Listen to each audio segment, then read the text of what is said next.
Hi everyone, Ryan here from Fight Game Analysis, and today we're going to be talking about the upcoming fight between Drew Dober and Terrance McKinney. But before we jump into that, if you've been enjoying the content, please go ahead and click on the like button and also subscribe to the channel. Really appreciate your support. Alright, so we've got a fight coming up on the main card this Saturday, Drew Dober versus Terrance McKinney.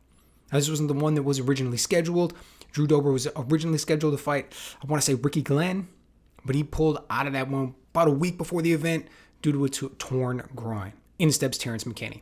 Now, Terrance McKinney, he only has 2 fights in the UFC, but his last one was just on February 26th, so have to imagine the situation was he felt that he was just in good enough shape. He was going to be able to step in there on short notice, wanted to take advantage of this great opportunity.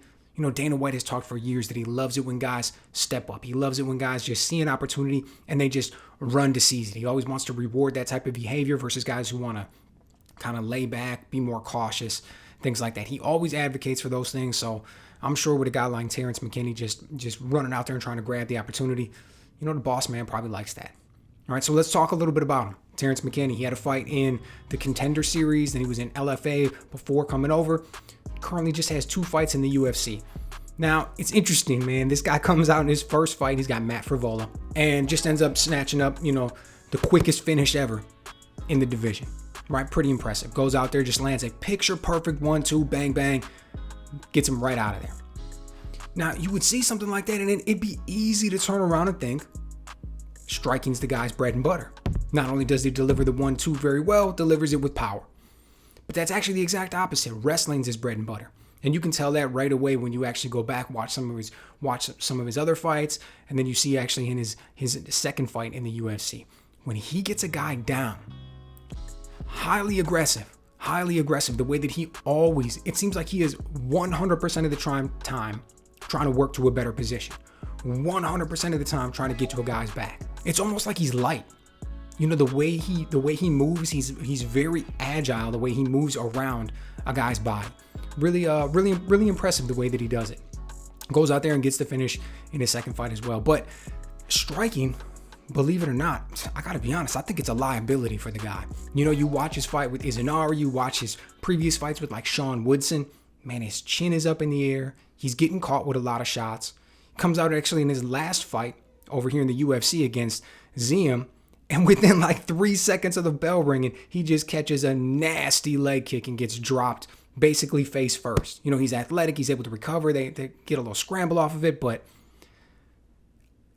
striking is a liability for him. I do not think he's defensively responsible at all. I think that is going to be a big problem. Now that you're in the UFC, I mean, this is the big leagues, man. For all intents and purposes, this is the best of the best. And guys get caught with, you're out there catching punches with your face. Like, ooh, that's going to be a tough one.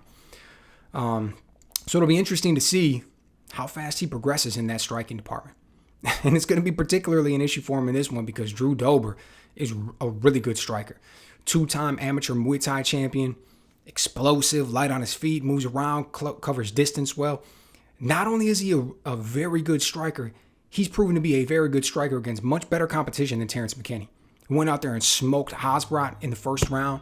Went out there and dealt Alexander Hernandez a bunch of damage before getting him out of there.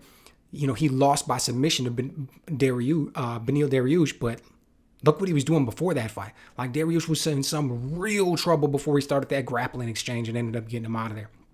It was funny, right after the fight, when you look at Dariush's face, he kind of looks at him like, ooh, like he knew how close he was to being smoked before he was able to turn that in his favor and get that grappling exchange, right? Kind of similar in my mind, if I remember correctly, to the way Glover Teixeira looked before. Man, that dude got rocked sometimes before he was able to go out there and change the complexion of the fight by turning it into a grappling match and getting the finish. But you look at Drew Dober, right? He's only had 4 losses since 2016. 3 of them have been by submission.